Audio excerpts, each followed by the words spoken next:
Hey folks, so in this super short video, I want to show you the complete implementation for BFS.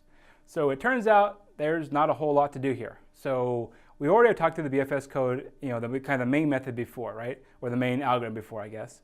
So that's this over here, right? And so this whole thing you see up on the screen is basically going to be that implementation of the pathing problem, right? So we already had this kind of for DFS, now we have it for BFS as well. This is the whole thing.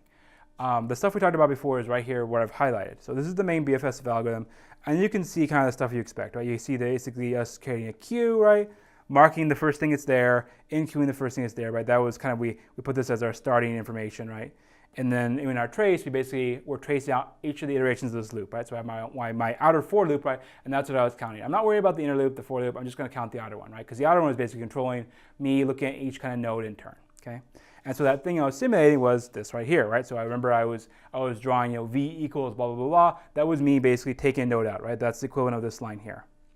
And then after that, right, I look at the neighbors, look at all the things that are adjacent on the picture, right? And I was, via the rules on the piece of paper, right, or on the slide, I said I was going to follow them in this order, right, numerical order. I looked at all the neighbors and basically said, hey, was there anything that was unmarked? If there was something that was unmarked, mark it, add to the queue, right? And that's what you can see the code doing, right? Checking to see whether something's marked, and then marking it and adding it to the queue.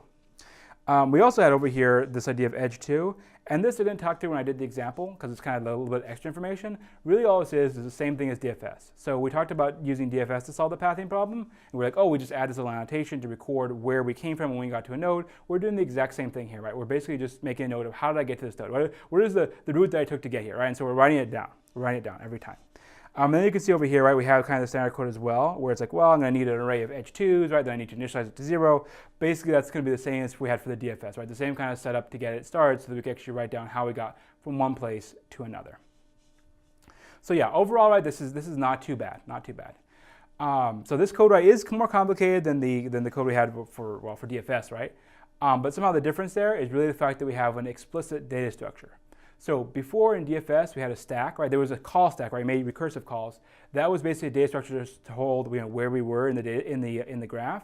Now, right over here for BFS, we don't have that hidden recursion anymore. We literally have a queue data structure, right? A queue ADT, right, that stores where we're moving through the graph, right? And so that makes it a little bit more complicated because now I have to explicitly create that. I have to explicitly add stuff, remove stuff from that, right? That's why we have more lines of code here, because we're explicitly managing our queue versus before we just did it with a stack. It certainly would be possible to go back to, for example, a DFS code and rewrite everything in terms of a stack. We're not going to do that, but we could if we really wanted to. All right, so this is our main code. We'll talk about this question here for a second. Right? So it seems to work fine. What about the length of the path? Well, via the argument we had before, right, we can basically argue, right? I'm not going to give you guys a full argument right now, but you can kind of visualize in your head, is that if you were to start at the origin and step out by basically one path each time, you should basically encounter things, right, the fastest way possible, right? And what I mean by that is that there may be multiple paths to a particular node, but the first time you encounter it, it should be the shortest path if you're trying your shortest paths first, right? You're trying your shortest paths first if you're basically going out one edge at a time as you walk out, right? If you're going, looking, basically you're starting at one node, looking at its neighbors, and then looking at the neighbors of its neighbors, and look at the neighbors of its neighbors' neighbors, right? So if you kind of work out, right, in neighborhoods, right, of a certain distance from the core or from the origin, then you should see things, on the fastest route to get there, right? That would be the hope. So that's the basic idea there. You can maybe think about that a little bit on your own, but that's kind of the concept for why it would indeed give us the shortest path. All right, so that's all I got for the source code. In the next video, we're going to spend a little bit more time looking at some intuition, some visual intuition for how this algorithm works.